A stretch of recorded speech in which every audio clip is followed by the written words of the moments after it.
طریقے سے ہندوؤں کے آگے لیٹ جانے کی، انڈینز کے آگے اس طرح بھیک مانگنے کی کہ یار آ کے مل لو اپنے آدمی سے، بات کر لو، ہم تمہاری شرائط مان لیں گے، یہ کون سی غیرت مند قوم یہ کرتی؟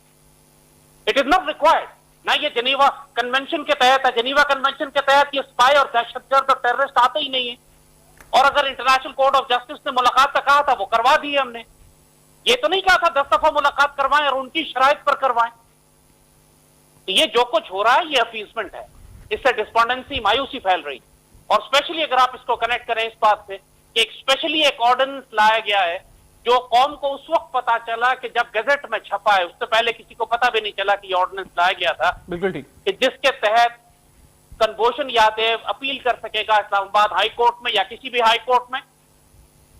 یہ جو کچھ بھی ہو رہا ہے یہ قوم کو انکمفرٹیبل کر رہا ہے. اچھا جس طریقے سے جس طرح ہندو مندر کی بات اسلام آباد میں کھڑی ہوئی اتنی بڑی کنٹروورسی بن گئی، کلبھوشن یادیو کے ساتھ جو معاملہ کیا جا رہا ہے یہ سخت مایوسی، بے چینی اور غصہ قوم میں پھیلا رہا ہے. حکومت کو ہم ایڈوائز کریں گے کہ یہاں پہ لحاظ کر کے کام کریں. ویسے ڈپلومیٹک نارمز کیا کہتے ہیں اگر اس طرح کی کوئی ملاقات ہو تو وہ کس ماحول میں ہونی چاہیے، یا پاکستان اگر رسائی دیتا ہے تو وہ آپ کے خیال میں آئیڈیل ماحول کون سا ہے جو ساری بیک گراؤنڈ کو سامنے رکھتے ہوئے جس کے بعد کون سا آئیڈیل ماحول ہے جس کے اندر اگر ملاقات کروائی بھی جائے، کون سا رسائی دی بھی جائے، تو وہ کون سا ماحول ہے؟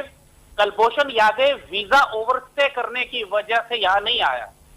یہ ایک جاسوس اور دہشت گرد تھا اور اس سے ملاقات پاکستان کو کروانے کی ضرورت ہی نہیں. انٹرنیشنل کورٹ آف جسٹس میں یہ کیس جانا ہی نہیں چاہیے تھا. چلا گیا، انہوں نے کہہ دیا، آپ نے ایک ملاقات کرا دی. ملاقات آپ اپنی شرط پہ کرائیں گے، اپنی شرائط پہ، بھارتی شرائط پہ نہیں. بالکل ٹھیک.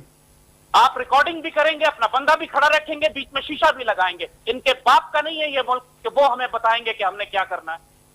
تو جیسے اب جو اگلی ملاقات کے حوالے سے دفتر خارجہ نے کہا ہے، ایک تو مجھے یہ بھی بتائیے کہ جو ہیومینیٹیرین گراؤنڈز کے اوپر انہوں نے کہا جی کہ ہم لوگوں نے ہیومینیٹیرین گراؤنڈز کے اوپر جو ہے وہ یہ کانسلر ایکسیس دی ہے، تو وہ شخص جو ہمارے یہاں پر لوگوں کا قاتل ہو، جس نے لوگوں کو شہید کیا ہو، جس نے یہاں پر دہشت گردی کی ہو، کیا وہ اس قابل ہے کہ اس کو ہیومینیٹیرین گراؤنڈز پہ کسی لحاظ سے بھی جج کیا جائے؟ میں آپ کو یہی بات تو بتا رہا ہوں.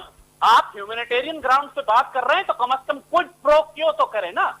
انڈیا سے کہیں کہ ہیومینیٹیرین گراؤنڈ کے اوپر حریت کانفرنس کے لیڈرز کو رہا کریں. انڈیا سے کہیں کہ 20-20 25-25 سال سے دختران ملت آسیہ اندراوی اور ان کے ساتھی جو جیلوں میں بند ہیں ان کو رہا کریں.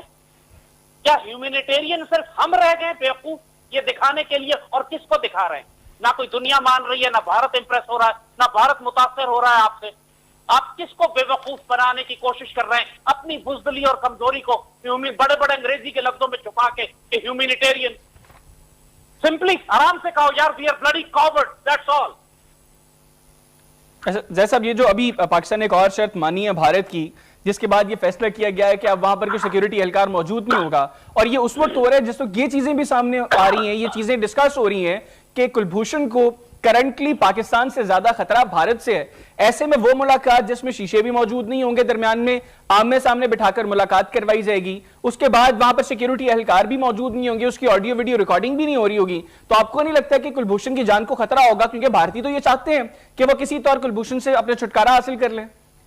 میں پریسائسلی یہی بات آپ کو بتانا چاہ رہا ہوں کہ اس وقت مرا ہوا کلبھوشن جو ان کے پاکستان کی قید میں مسٹیریس سرکمسٹانسز میں مر جائے. میں پھانسی کی بات نہیں کر رہا، پھانسی دینا تو ایک لیگل کام ہے. ایک پراسرار طریقے سے اس کی موت واقع ہو جائے تو یہ انڈیا کے لیے سب سے بڑا پروپیگنڈا ٹول ہوگا. اور آپ اس طرح کا ماحول پرووائڈ کر کے انڈین انٹیلیجنس کو را کو موقع دے رہے ہیں کہ وہ زہر کھلا دے کلبھوشن کو، کوئی پوائزن انجیکشن دے دے، کوئی نیڈل چبو دے اس کو، کوئی زہر کھا دے. آپ انتہائی خطرناک کام کریں گے اگر آپ نے وہاں اپنا کوئی آدمی نہ رکھا، کوئی ویڈیو ریکارڈنگ نہ کی. ان کو تو بیچ میں 10 شیشے لگانے چاہیے کہ کوئی قریب نہ آ سکے انڈین بیچ میں. اور پھر ہم یہ کہیں گے کہ ٹائم ہو چکا ہے. اس کلبھوشن کو ساتھ رکھنے کا کوئی فائدہ نہیں ہے. اس کو آپ کوئی دنیا میں اب آپ کو ڈپلومیٹک پذیرائی اس کی وجہ سے نہیں مل رہی. تو آپ نے اس میں سے نکالنا تھا، آپ نکال چکے ہیں. اٹ از ٹائم کہ آپ اس کو 14 اگست پہ پھانسی لٹکا دیں. اچھا، the message must be sent to Indians now. بالکل. جیسے آخر میں مجھے یہ بھی بتائیے گا، ابھی پروگرام سے پہلے میری پاکستان کے ایک سابق وزیر خارجہ سے اسی حوالے سے کشمیر کے حوالے سے گفتگو ہو رہی تھی.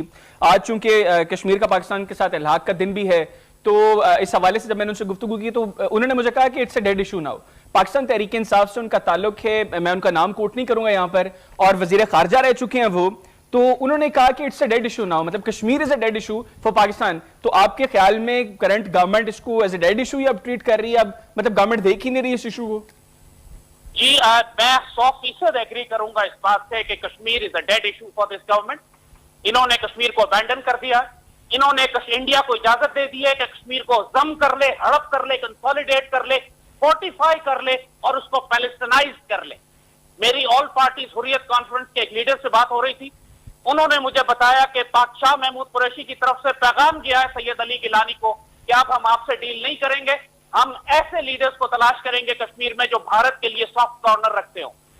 یہ بات، اور اس کے بعد سید علی گیلانی نے ریزائن کر دیا حریت کانفرنس کی چیئرمین شپ سے. آپ سارے ڈاٹس ملا لیجئے، آپ سید علی گیلانی کو یا ان کے بیٹے کو یا ان کی حریت کانفرنس کے لیڈروں کو بلا کے پوچھ لیجئے کہ پاکستان کا رویہ ان کی جانب کیسا ہے. میری بات پہ اعتبار نہ کریں. کشمیر کو ابینڈن کر دیا گیا ہے، انڈیا کنسولیڈیٹ کر رہا ہے. 2 لاکھ گھر بنائے جا رہے ہیں کشمیر کے اندر جہاں پہ ڈوگرا فوج اور ہندوؤں کو لا کر آباد کیا جائے گا. سارے کشمیری علاقے قبضہ کیے جا رہے ہیں جس طرح اسرائیل فلسطین میں کر رہے ہیں، اور ہم صرف دیکھ رہے ہیں.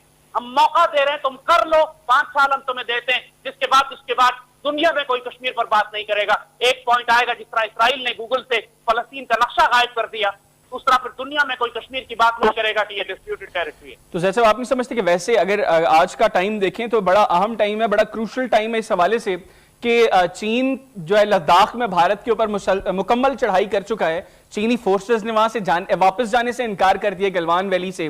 پھر ایک ڈیفینس انالسٹ میرے پچھلے پروگرام میں ایئر مارشل شاہد لطیف صاحب یہ کہہ رہے تھے کہ 1962 کے بعد بیسیکلی پاکستان کو آج موقع ملا ہے کہ پاکستان کشمیر کا مستقبل کا فیصلہ کر لے.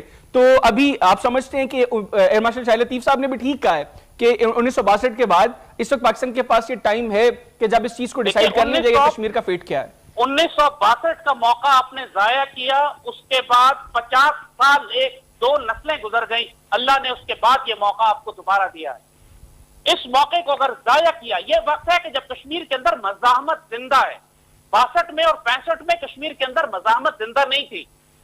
آپ نے آپریشن جبرالٹر گرینڈ سلیم کیا، کشمیر کے اندر سے کوئی تحریک آزادی نہیں اٹھی. اس وقت اٹھی ہوئی ہے.